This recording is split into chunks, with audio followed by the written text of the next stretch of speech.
ইনকিলাব জিন্দাবাদ একটি স্লোগান, একটি ইতিহাস, একটি আবেগ। একসময় ভারতীয় উপমহাদেশে স্বাধীনতার আন্দোলন তীব্র হয়ে উঠেছিল। হিন্দুরা দিতেন বন্দে মাতরম স্লোগান, মুসলিমরা দিতেন নারায়ে তাকবীর। কিন্তু এই দুটি স্লোগান ছিল ধর্মীয় পরিচয়ের সাথে গভীরভাবে যুক্ত, ফলে সেগুলো সার্বজনীন হয়ে উঠতে পারেনি। এই ভাবনা থেকেই বামপন্থীরা খুঁজছিলেন এমন একটি স্লোগান যা হবে সর্বধর্মনিরপেক্ষ, সর্বভারতীয় এবং সব ভাষার মানুষের কাছে বোধগম্য। তখনই সামনে আসে ইনকিলাব জিন্দাবাদ। ফার্সি ও উর্দু শব্দের সমন্বয়ে গঠিত এই স্লোগানের অর্থ বিপ্লব দীর্ঘজীবী হোক। বড় সমাবেশে প্রথম এই স্লোগান উচ্চারণ করেছিলেন মাওলানা হাসরত মোহানি, যিনি একই সঙ্গে ছিলেন ভারতীয় কমিউনিস্ট পার্টির কেন্দ্রীয় কমিটির সদস্য। পাশাপাশি তিনি যুক্ত ছিলেন ভারতীয় জাতীয় কংগ্রেস এবং মুসলিম লীগের সঙ্গেও।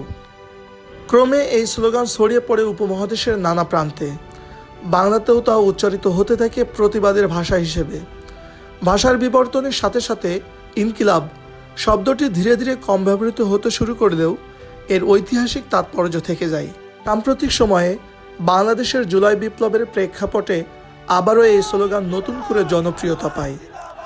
নতুন প্রজন্মের কণ্ঠে ফিরে আসে পুরনো আহ্বান। তবে এই পুনরুত্থানকে ঘিরে বিতর্কও দেখা দিয়েছে। কিছু বামপন্থী বা কমিউনিস্ট অনুসারী এর ব্যবহার নিয়ে আপত্তি তুলেছেন। যারা একসময় সার্বজনীনতার কথা বলেছিলেন, আজ তারাই বিরোধিতা করছে। তাদের বিরোধিতাকে অনেকে আখ্যা দিচ্ছেন কালচারাল ফ্যাসিবাদ। ইতিহাস আমাদের শেখায়, স্লোগান কেবল শব্দ নয়, এটি সময়ের প্রতিচ্ছবি, সংগ্রামের ভাষা এবং মানুষের আবেগের বহিঃপ্রকাশ। ইনকিলাব জিন্দাবাদ, বিপ্লব দীর্ঘজীবী হোক।